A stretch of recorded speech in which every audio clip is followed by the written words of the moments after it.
ভাই, আপনি তো একজন আর্টিস্ট। আপনার কি কোনো নৈতিকতা থাকতে হবে? না, আপনার তো নৈতিকতার দরকার নেই। কারণ আপনার কাজ হচ্ছে সমাজের মানুষকে এন্টারটেইনমেন্ট করা। আপনি সেটাই না হয় করেন। না হলে যদি আপনার নাটক, ফিল্ম এগুলো আবার চ্যানেলে না যায়, চ্যানেল বন্ধ হয়ে যায়।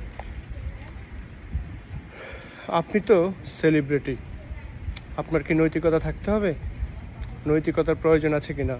এই দেশ আপনার কিনা? এই দেশ তো আপনার না, আপনাদের না। আপনারা তো এই বাংলাদেশে এসেছেন শুধুমাত্র 2 দিনের জন্য। এই তো কোনো রকম পার করে দিলেই হলো। আবার আপনাদের কি কোনো ভিউ ব্যবসা হচ্ছে? কেউ আপনাকে কি বাংলাদেশ থেকে বাংলাদেশের ঢাকার বাইরে নিয়ে যাচ্ছে, টাকা দিচ্ছে? আপনারা তো আবার সেলিব্রিটি মানুষ। সরকারের পক্ষে যাবেন না বিপক্ষে যাবেন? সরকারের পক্ষে গেলে কি হবে, বিপক্ষে গেলে কি হবে, অনেক কিছু আপনাদের চিন্তা করতে হয়। কারণ আপনারা সেলিব্রিটি মানুষ। বাংলাদেশের পক্ষে আপনাদের থাকতে হবে না, কারণ আপনাদের আসলে পক্ষে থাকলেও কি না থাকলেও কি, আপনাদের নৈতিকতা থাকতে হবে কি না। আবার আপনারা কেউ ডাক্তার, কেউ ইঞ্জিনিয়ার,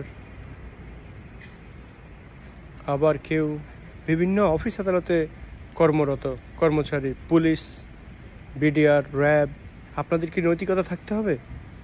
আপনাদের নৈতিকতা থাকতে হবে না, নৈতিকতার দরকার নেই। কারণ আপনারা বাংলাদেশে সরকারি দলের সাথে রয়েছেন, বাংলাদেশের এই ছাত্র সমাজের সাথে না। এইরকম আন্দোলন আরও হবে, তাতে কি, তাই না? নৈতিকতা দিয়ে কী হবে? আপনাদের প্রয়োজন রক্ত, আপনাদের প্রয়োজন টাকা, আপনাদের প্রয়োজন ক্ষমতা।